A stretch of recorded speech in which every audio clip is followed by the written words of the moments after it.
오늘 우리에게 주시는 하나님 말씀은 아가서 2장 10절에서 14절, 구약 962쪽의 말씀과 에베소서 4장 11절에서 16절, 신약 313쪽의 말씀입니다. 먼저 아가서의 말씀을 읽겠습니다. 아가서 2장 10절에서 14절의 말씀을 제가 봉독하겠습니다. 나의 사랑하는 자가 내게 말하여 이르기를, 나의 사랑 내 어여쁜 자야, 일어나서 함께 가자. 겨울도 지나고 비도 그쳤고 지면에는 꽃이 피고 새가 노래할 때가 이르렀는데 비둘기의 소리가 우리 땅에 들리는구나. 무화과 나무에는 푸른 열매가 익었고 포도나무는 꽃을 피워 향기를 토하는구나. 나의 사랑 나의 어여쁜 자야, 일어나서 함께 가자. 바위 틈 낭떠러지 은밀한 곳에 있는 나의 비둘기야, 내가 내 얼굴을 보게 하라. 내 소리를 듣게 하라. 내 소리는 부드럽고 내 얼굴은 아름답구나. 아멘. 에베소서 4장 11절에서 16절 말씀입니다. 제가 봉독하겠습니다.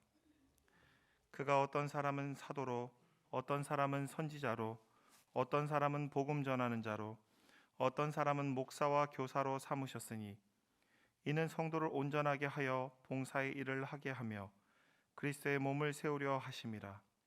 우리가 다 하나님의 아들을 믿는 것과 아는 일에 하나가 되어 온전한 사람을 이루어 그리스도의 장성한 분량이 충만한 데까지 이르리니, 이는 우리가 이제부터 어린아이가 되지 아니하여 사람의 속임수와 간사한 유혹에 빠져 온갖 교훈의 풍조에 밀려 요동하지 않게 하려 함이라. 오직 사랑 안에서 참된 것을 하여 범사에 그에게까지 자랄지라. 그는 머리니 곧 그리스도라. 그에게서 온 몸이 각 마디를 통하여 도움을 받음으로 연결되고 결합되어 각 지체의 분량대로 역사하여 그 몸을 자라게 하며 사랑 안에서 스스로 세우느니라. 아멘.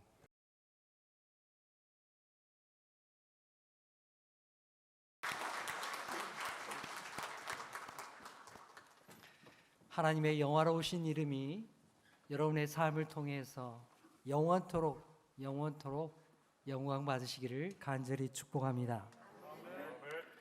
새해 첫날 또 새로운 주일을 맞이해서 주님 앞에 나와 예배하는 우리 모든 성도님들에게 우리 하나님의 돌보심과 또 인도하심이 또 올 한 해 동안 여러분과 함께 하시기를 간절히 축복합니다.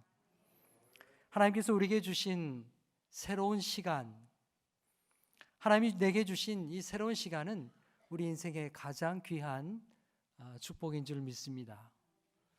여러분, 어제의 삶을 마친 사람들이 그토록 살고 싶어 했던 그 시간이 오늘 우리가 맞이하고 있는 지금이라는 사실이죠. 여러분, 우리는 마치 어린아이가 깨끗한 도화지를 받은 것과 같이 그렇게 주님 앞에 새로운 시간을 맞이합니다. 이 깨끗한 시간의 도화지 안에 여러분이 주님이 기뻐하시고 여러분 또한 행복한 아름다운 것들을 많이 기록할 수 있기를 바랍니다. 또 그리다가 좀 틀리면 또 지워가고요, 또 새롭게 덧칠을 하고 또 아름답게 만들어서 올 연말에는 여러분들이 더 아름다운 것으로 하나님 앞에 드리는 축복의 시간 되기를 간절히 축복합니다. 옆에 우리 성도님들과 함께 인사 나누십시다. 새해 복 많이 받으세요.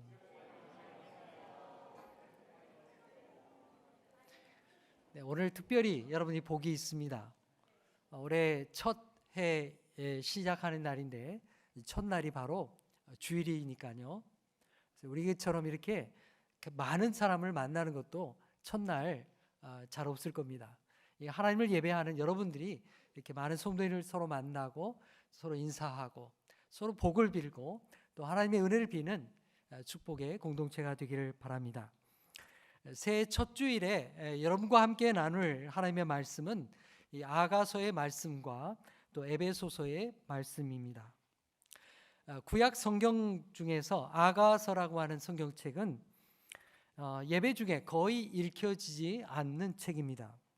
왜냐하면 개인적인 사랑의 노래가 담긴 책이기 때문입니다.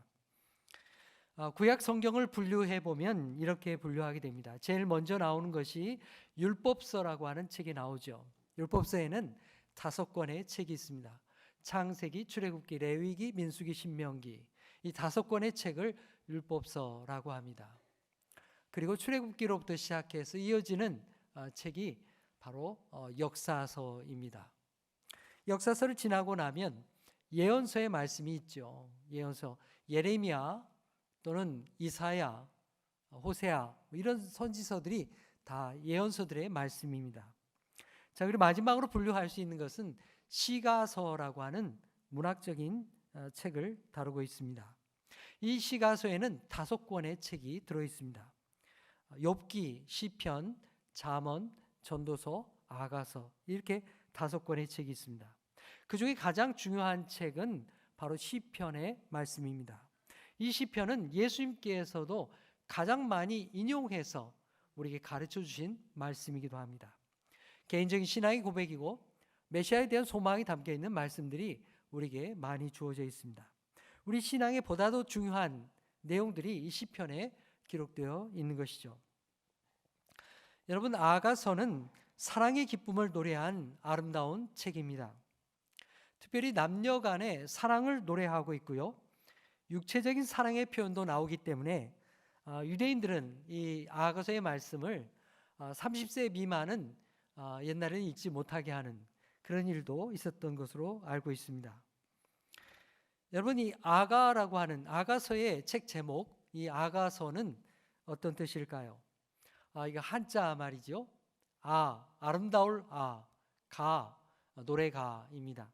그래서 가장 아름다운 노래 중에 노래, 가장 아름다운 노래를 모아놓은 책이 바로 아가서다, 그렇게 말씀하고 있습니다. 남녀 간의 사랑을 나눈 이 이야기가 우리에게 있어서 가장 인생의 아름다운 노래다, 이것을 우리에게 가르쳐주고 있죠. 어떤 분들은 이 아가서의 사랑의 노래가 성경책에 들어있다는 사실이 참 놀랍기도 하고요, 또는 신기해하기도 합니다. 어떻게 남녀 간의 사랑을 노래한 이 노래가 성경책에 포함될 수 있는가라고 말이죠. 거기에는 이유가 있습니다. 여러분, 우리는 성경 말씀을 통해서 하나님께서 우리를 어떻게 사랑하시는지를 알게 되죠. 특별히 그것은 부모의 사랑을 통해서, 특별히 어머니의 사랑을 통해서 하나님이 우리를 어떻게 사랑하고 계신지를 우리에게 절절하게 가르쳐 주시는 것입니다. 대표적으로는 이사야서 49장 15절에 이렇게 말씀하십니다. 우리 함께 읽어보겠습니다. 시작. 여인이 어찌 그 젖먹는 자식을 잊겠으며 자기 태에서 난 아들을 긍휼히 여기지 않겠느냐. 그들은 혹시 잊을지라도 나는 너를 잊지 아니할 것이라. 아멘. 하나님께서 우리를 어떻게 사랑하시는가, 얼마나 사랑하시는지를 엄마가 자식을 사랑하는 그 마음으로 우리에게 표현해 주고 있습니다. 여러분, 어머니가 자식을 잊을 수가 있겠습니까? 평생 그 자식을 가슴에 품고 기도하며 살아가지요. 자식을 잊을 수는 없는 것입니다. 그런데 혹시 엄마는 잊을지 모른다 할지라도 하나님은 결단코 너를 잊지 아니하신다고 우리에게 말씀해 주십니다. 그렇게 우리를 생각하시며 사랑하신다고 이렇게 성경에 우리에게 가르쳐 주시는 것입니다. 그런데 여러분, 하나님이 우리를 향하여서 사랑하시는 그 마음을 부모의 사랑 못지않게 남녀 간의 사랑으로 우리에게 말씀하고 계시다는 사실을 성경은 우리에게 가르쳐 줍니다. 하나님은 우리를 어떻게 사랑하시는가? 남녀가 서로를 그리워하며 애틋하게 사모하며 사랑하듯이 그렇게 하나님께서 우리를 그렇게 사랑하고 계시다는 것입니다. 그래서 아가서의 말씀이 이 성경에 있는 것입니다. 에스겔서 16장의 말씀 보면 하나님께서 택하신 백성들을 어떻게 사랑하셨는가를 구구절절히 기록하고 있습니다. 내가 태어날 때에 아무도 너를 씻겨주지 않았고, 물로 씻겨주지도 않았다는 거예요. 강보로 싸서 너를 보호해주지도 않았다는 것입니다. 그런 사람이 없었다는 거예요. 너는 천하게 여겨져서 그냥 버려진 존재, 들판에 버려진 존재와 같았다는 것입니다. 다시 말하면 출애굽한 이스라엘 백성들, 출애굽한 하나님의 백성들이 마치 광야에 버려진 핏덩이와 같았다는 것입니다. 여러분, 출애굽한 이스라엘 백성들이 광야로 나오게 되었을 때에 어느 민족 하나 그들을 도와주려고 하지 않았습니다.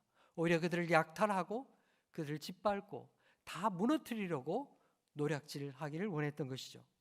그러나 하나님께서 이스라엘 백성을 보호하시고 그들을 인도하셨습니다. 하나님이 데려다가 옷을 입히고 먹이고 키워서 가나안 땅이라고 하는 곳에서 그들을 정착하게 하고 번성하도록 성장하도록 인도하신 것입니다. 그리고 언약을 맺어서 너는 내게 속해 있으라, 그 아름다운 신부가 되게 하신 것입니다. 네, 아름답게 성장한 이스라엘 백성들이 어떻게 되었을까요? 그들은 하나님과의 언약을 파기했습니다. 하나님과의 언약을 잊어버리고 다른 우상을 하나님으로 섬기며 살게 되었습니다. 하나님을 잊어버렸어요. 하나님께서는 너무나도 가슴이 아파서 선지자들을 보내서 너희는 내게 돌아오라고 애달피 그들을 사랑으로 부르셨습니다. 심지어 하나님은 이스라엘 백성들이 자신들이 어떠한 모습에 있는지를 볼 수 있게 하기 위해서 호세아 선지자를 통해서 그의 삶을 통해서 그의 결혼 생활을 통해서 자신들이 어떠한 삶 가운데 있는지를 보게 해 주셨습니다. 하나님은 호세아 선지자에게 부정한 여인 고멜과 결혼하라고 하셨습니다. 호세아 선지자는 고멜과 결혼하게 되었죠. 아이까지 낳게 되었습니다. 그런데 이 고멜은 남편을 버리고 자식들을 버리고 딴 남자에게 가기 시작합니다. 얼마나 불행한 일입니까? 그때마다 하나님께서, 이게 한 번만 있었던 게 아니에요. 그때마다 하나님께서는 내가 가서 값을 치르고 그 여자를 데려와서 다시 아내를 삼고 돌보라고 말씀하십니다. 그것이 바로 하나님의 모습이라고 우리에게 증거하고 있습니다. 우리를 사랑하시는 하나님이 우리가 그렇게 하나님을 배반하고 하나님을 떠나간다 할지라도 하나님이 여전히 우리를 사랑하시고 그렇게 우리를 사랑하는 신부로 맞이하고 있다는 것을 이 호세아의 삶을 통해서 우리에게 보여주신 것입니다. 호세아서 2장 16절에 말씀하십니다. 여호와께서 이르시되 그날에 내가 나를 내 남편이라 일컫고 다시는 내 바알이라 일컫지 아니하리라. 이사야서 54장 5절에도 같은 말씀이 있습니다. 우리 함께 읽어보겠습니다. 시작.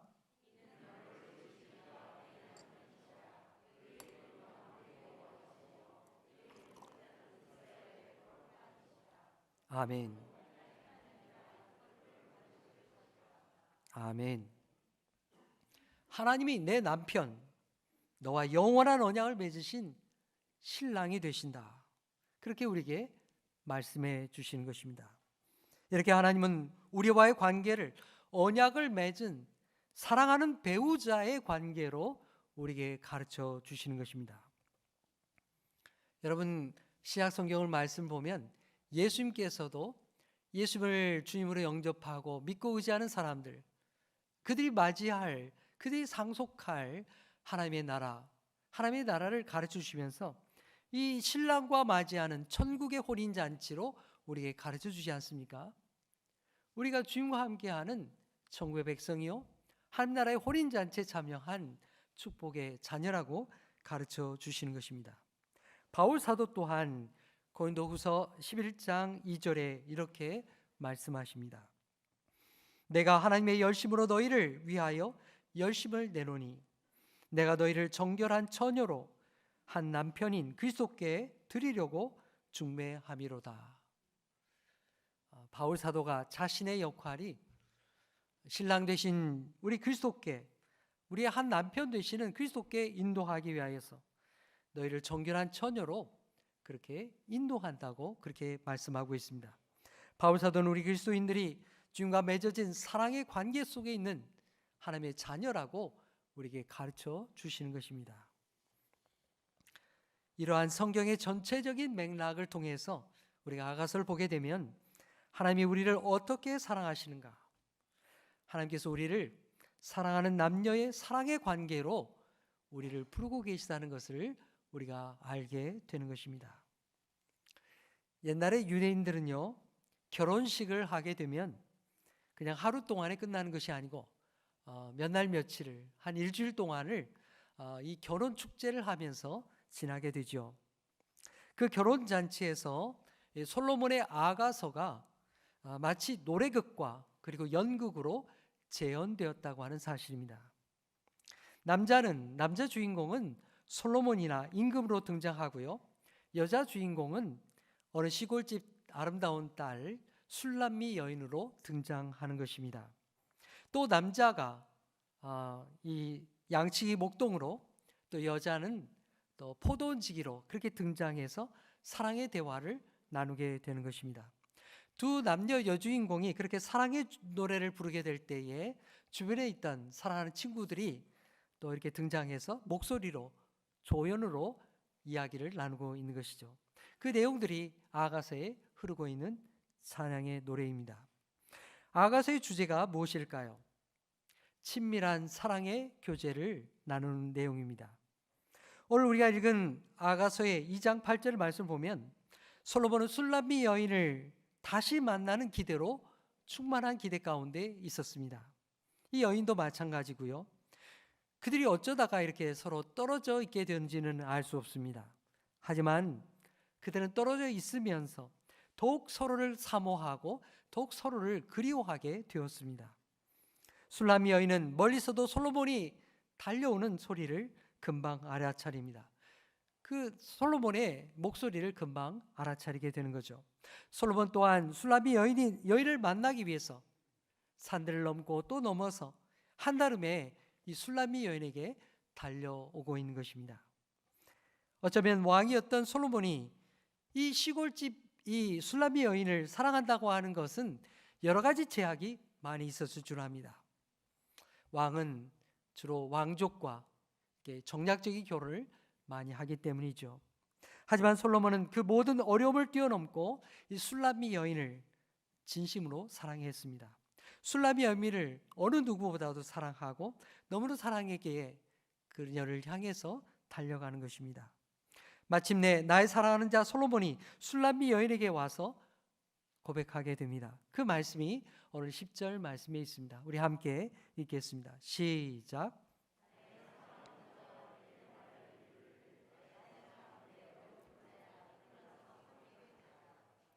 여러분, 얼마나 달콤한 사랑의 고백입니까? 얼마나 달콤한 언어입니까? 솔로몬은 당시에 당신이 나의 사랑이라고, 당신이 내 어여쁜 자라고, 그러니 이제는 이 외딴 곳에 이 시골 마을에 홀로 있지 말고 어서 나와 함께 같이 가자고, 내가 준비한 왕궁으로 같이 가자고, 혼인잔치로 같이 나아가자고 우리를 부르고 있는 것입니다. 아마도 솔로몬의 이런 사랑의 고백을 이 술람미 여인은 그토록 기다렸을 것입니다. 이 고백을 들은 술람미 여인이 가슴이 뛰었을 것입니다. 솔로몬은 자신의 사랑을 시적으로 계속해서 노래하고 있습니다. 이제는 겨울도 지나고 비가 그쳤다는 것입니다.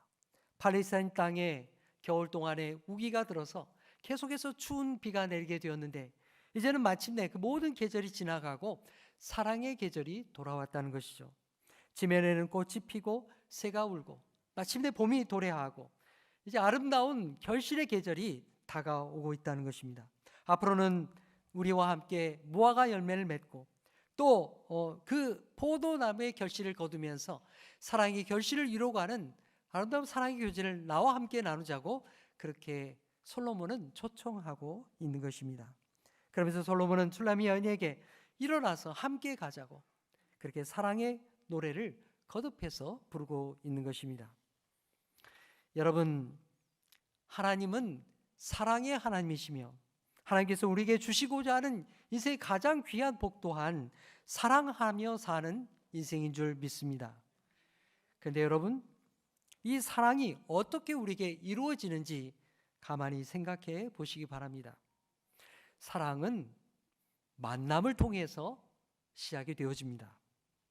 여러분, 태어나면서 가장 먼저 만나는 사람이 누군가요? 부모이죠. 부모를 만나면서 우리의 사랑이 시작이 되어지는 것입니다. 자라면서 친구를 만나고요, 선생님을 만나고 또 사랑하는 배우자를 만나는 것입니다. 또 교회를 통해서 목회자를 만나고 성도들을 만나는 것입니다. 여러분, 인생의 행복과 불행이라고 하는 것은 이처럼 만남을 통해서 우리에게 주어진다는 사실입니다.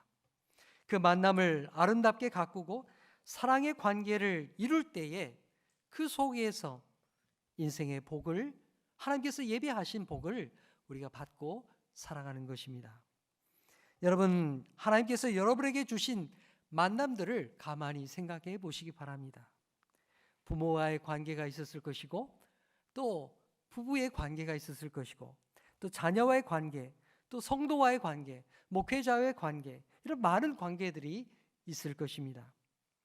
그 관계들을 여러분은 어떻게 가꾸며 살아왔습니까? 때로는 만남에 실패하고 또 어려움을 겪기도 했을 것입니다. 때로는 우리는 만남 속에서 성장하고 또 많은 아름다운 사랑의 결실도 맺었을 것입니다. 하나님은 우리가 혹시 다른 인생의 만남들 가운데 실패를 경험하고 아픔을 경험했다 할지라도 꼭 성공하고 꼭 사랑해야 될 관계의 만남을 우리에게 말씀해 주고 있습니다. 그 만남이 누구와의 만남일까요? 그 만남은 바로 예수 그리스도와의 만남입니다. 우리 인생의 모든 만남 가운데 가장 중요한 만남이 바로 우리 주님과의 만남이기 때문입니다. 여러분, 성경 말씀 속에서 수많은 인생들을 우리가 보게 되죠. 그들이 하나님을 만났을 때 얼마나 빛나는 인생을 살게 되었습니까? 어부였던 베드로와 제자들을 생각해 보십시오. 그들은 예수님을 만나면서 그들은 놀랍도록 성장하고 변화된 인생을 살게 되었습니다. 사마리아의 수가성의 우물가의 여인, 그녀는 죽지 못해 사는 인생이었습니다. 그런데 그가 예수님을 만나게 됨으로써 살아갈 의미를 알게 되고 새로운 인생을 열어가게 되었습니다. 바리새인이요 핍박자였던 바울은 어떠했습니까? 그는 교회를 핍박하고 예수님을 핍박하던 자였습니다. 그 핍박자였던 바울이 예수님을 만나면서 놀랍도록 변화되었습니다. 그는 주님을 위해서 평생을 바쳤고 교회를 세우며 그 인생을 주님 앞에 영광을 돌렸습니다. 그들 모두가 다 불꽃 같은 인생을 살았고 또 예수님을 뜨겁게 만났던 인생들이었습니다. 오늘 에베소서의 말씀은 우리 영혼의 성장과 성숙을 목표를 가르쳐주는 귀한 말씀입니다. 바로 예수 그리스도를 향하여 자라가라고 우리에게 말씀하시는 것입니다. 우리가 하나님을 아는 것 같이 예수님께서 하나님을 알고 계시고 알아가신 것과 같이 그렇게 우리도 하나님을 알아가고 또한 주님께서 사랑하며 이 땅에 오셔서 사신 것과 같이 우리도 그렇게 사랑하며 살도록 인도하시고 주님과 같이 섬기며 봉사하는 삶을 배우도록 우리를 교회로 부르셨다는 사실입니다. 주님이 주신 교회에서 나와 같이 믿음 생활하는 성도들과 함께 성장하는 교회와 복된 한 해가 되기를 간절히 축복합니다. 올해 우리 교회는 교구 편성을 새로 하게 되었습니다. 가장 큰 틀은 연령별로 모일 수 있도록 나누는 것입니다. 여러분, 우리는 나이가 들어감에 따라서 인생의 주기를 경험하며 살아가게 됩니다. 어릴 때에 학교 다닐 때가 있었고요. 또 성장해서 직장 생활을 하고 또 아이들과 함께 결혼해서 살고 또 우리가 자라오면서 여러 가지 인생의 주기를 따라서 많은 것들을 경험하며 살아가게 되는 것이죠.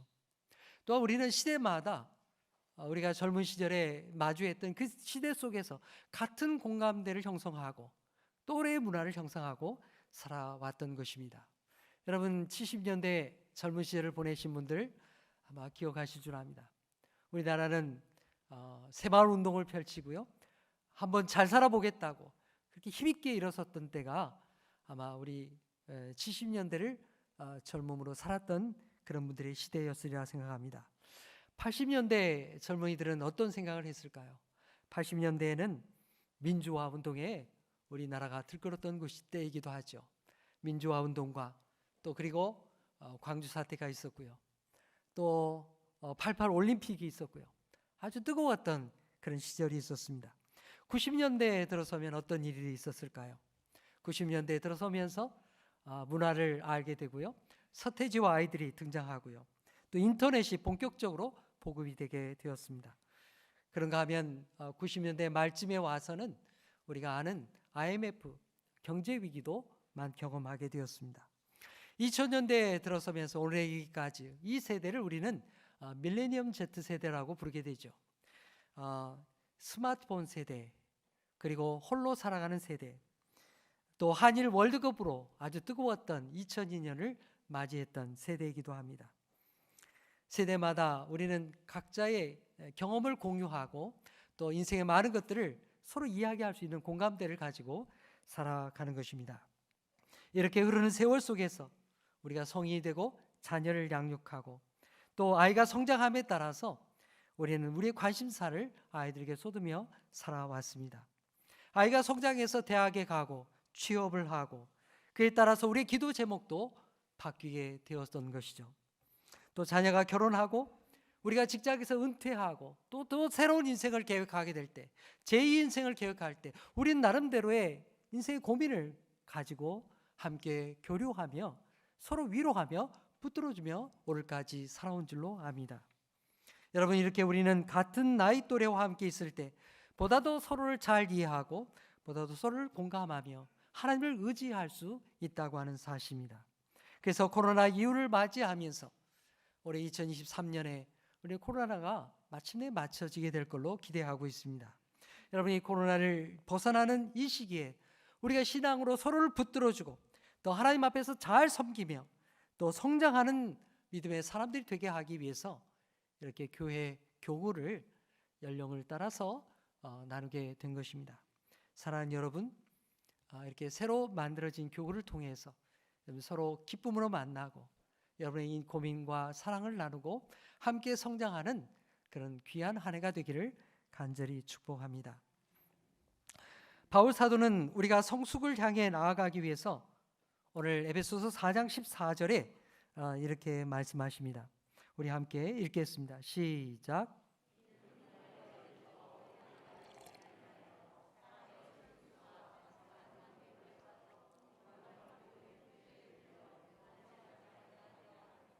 아멘.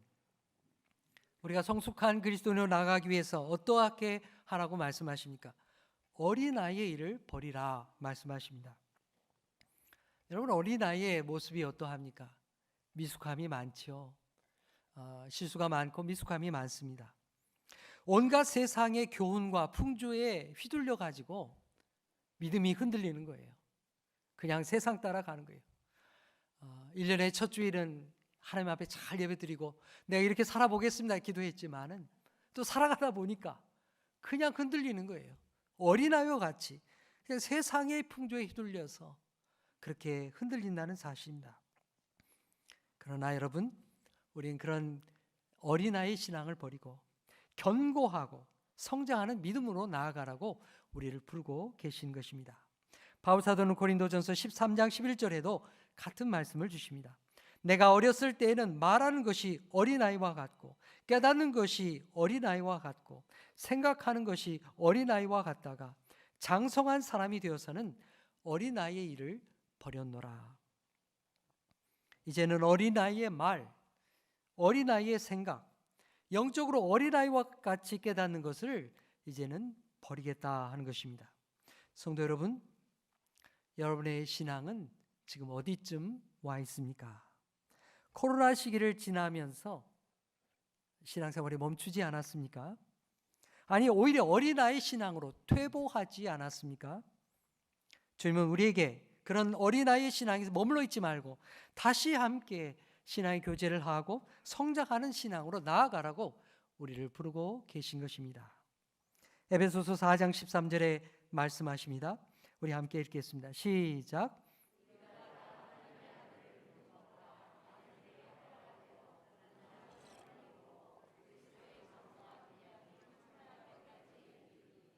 아멘. 사도 바울은 우리가 믿는 것과 아는 일에 하나가 되라고 말씀하십니다. 여러분, 우리의 믿음은 주님을 깊이 알아가는 것에 기초하고 있습니다. 하나님이 어떤 분이신지, 하나님이 어떻게 나를 사랑하시는지, 내게 어떻게 말씀하신지를 말씀을 통해서 우리가 알아가게 되는 것입니다. 그래서 믿는 것과 아는 일에 우리가 열심을 내야 합니다. 그리고 더 나아가서 하나님께서 내 삶을 통하여 우리를 어떻게 인도하시고 우리가 또 어떻게 살아가기를 원하고 계신지를 우리 말씀 속에서 깨닫게 되는 것입니다. 그래야 우리는 흔들리지 아니하고 이 세상의 시류를 따라서 또 내려가지 아니하고 견고한 믿음에 설 수 있는 것입니다. 성도 여러분, 새해에도 여러분의 믿음이 믿는 일과 아는 일에 주님을 가까이 하는 삶에 기초하기를 간절히 축복합니다. 그래서 우리의 해야 될 목표를 오늘 15절에 말씀하십니다. 우리 함께 읽겠습니다. 시작. 오직 사랑 안에서 범사에 그에게까지 자랄지라. 그는 머리니 곧 그리스도시라. 아멘. 우리로 하여금 사랑 안에서 행하라는 것입니다. 사랑의 공동체로 나아가라는 것입니다. 여러분, 교회는 주님께서 세우시는 사랑의 공동체죠. 솔로몬과 술람미 여인이 사랑의 관계를 깊이 나누면서 성장했던 것과 같이 그렇게 성도들이 사랑의 교제를 나누고 또 머리 되신 그리스도에게까지 자라가는 공동체가 바로 교회의 공동체인 것입니다. 그래서 16절에 말씀한 바와 같이 서로 연결되고 결합되어서 사랑 안에서 스스로 세우는 그리스도의 공동체가 되라고 우리에게 당부하고 있는 것입니다. 성도 여러분, 우리의 신앙을 다시 한번 생각해 보시기 바랍니다. 그동안 믿음을 너무나도 개인적인 차원에서만 생각하며 살아오지 않았습니까? 그저 주일에 교회 한번 와서 예배 한번 드리고 아니면 온라인으로 그냥 한번 예배 드리는 것으로 내 할 일 다 했다 생각하지 않았습니까? 그래서 그동안 하나님께서 우리 교회 공동체를 통해서 주시고자 하는 하나님의 은혜에 대해서는 무지하게 그렇게 지나오지 않았습니까? 사랑하는 여러분, 올해는 교회 공동체로 한 걸음 더 나오시기를 축복합니다. 그래서 함께 사랑하며 서로 성장하는 귀한 한 해가 되기를 간절히 축복합니다. 솔로몬이 술람미 여인을 부르듯이 주님께서 여러분을 부르고 계신 그 음성이 여러분 마음 가운데 들려지기를 축복합니다. 그래서 올해 표를 야가서의 말씀으로 정했습니다. 여러분 함께 따라해 보시기 바랍니다. 나의 사랑, 나의 어여쁜 자야, 일어나 함께 가자. 아멘. 사랑하는 여러분, 일어나 함께 가십시다. 서로 손을 맞잡고 또 서로 의지가 되며 함께 찬양을 부르며 이 어려운 시대를 빛과 같이 살아가는 주님의 공동체가 되기를 간절히 축복합니다. 여러분, 어려움의 시대일수록 사랑하면 우리가 이겨낼 수 있습니다. 세상을 이길 힘은 바로 사랑에 있기 때문에 그렇습니다. 여러분, 우리 하나님은 사랑의 하나님이십니다. 사랑의 능력을 통해서 세상의 어떤 어려움도 이겨내고 우리 주님이 여러분과 함께 하실 것입니다. 새해 여러분이 더 아름다운 만남을 이어가시고 또 예수를 만나고 교구와 구역에서 새롭게 교우들과 만나서 좀 더 마음을 열고 함께 하시기를 축복합니다. 오늘날 우리 사회는 너무 세분화되어 있습니다. 그저 자기 것만 아는 세상입니다. 그러나 우리 교회 공동체는 서로 마음을 열고 따뜻하게 영접하고 서로 인생의 아픔을 위로하며 하나님을 의지하고 이 모든 세상의 환난을 극복하며 하나님이 예비하신 그 복을, 그 축복을 만나고 증거하고 성교의 공동체로 살아가는 하나님의 축복된 교회가 되기를 간절히 축복합니다. 올 한 해 하나님께서 부으실 은혜를 기대하고 여러분 함께 교회 가운데 나오시기를 간절히 축복합니다. 기도하겠습니다. 하나님 아버지, 저희들을 새로운 시간, 하나님의 새로운 은혜의 공동체로 불러주시니 감사합니다. 주님, 새해에는 세상을 바라보고 낙심하는 자들이 아니라 하나님을 바라보고 하나님을 의지하는 한 해가 되게 하여 주옵소서. 우리를 향하여 나의 사랑, 나의 어여쁜 자야, 일어나 함께 가자고 부르시는 하나님의 사랑의 부르심이 내 가슴 속에 들려지게 하여 주옵소서. 그리하여 교회 공동체에서 함께 사랑을 나누고 주님을 함께 알아가며 성장하는 한 해가 되게 하여 주옵소서. 서로를 굳건하게 붙들어주고 교제하며 그 가운데 기쁨을 나누게 하시고, 그렇게 주님과 함께 교제하는 가운데 세상을 향한 사랑의 공동체, 선교의 공동체가 되게 하여 주시옵소서. 예수님의 이름으로 기도하옵나이다. 아멘.